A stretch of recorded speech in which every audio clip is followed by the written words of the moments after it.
Hello everyone, welcome back to the channel. In today's video, I will show you how to fix Nest camera not connecting to Wi-Fi. So in order to fix this issue, what you can do is you can simply use these simple steps in which you can get a notification or the email that your camera is offline or disconnected whenever it happens. The app says that your camera is offline and that there is a weak connection or that the upload speed is too low. Your camera status light is off, your camera video history has gaps when the camera was offline and powered on. So to troubleshoot, you will need physical access to your camera or the doorbell.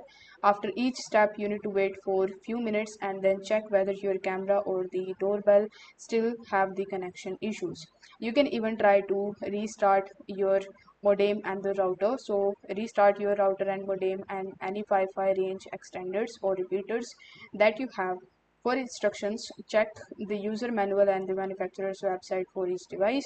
Many modems and the routers restart if you unplug them and wait for 30 seconds, then plug them back in. So with the help of this method, you are definitely going to fix this issue. I hope this video was helpful, and if it was, then don't forget to like this video and subscribe to the channel. Thank you so much for watching.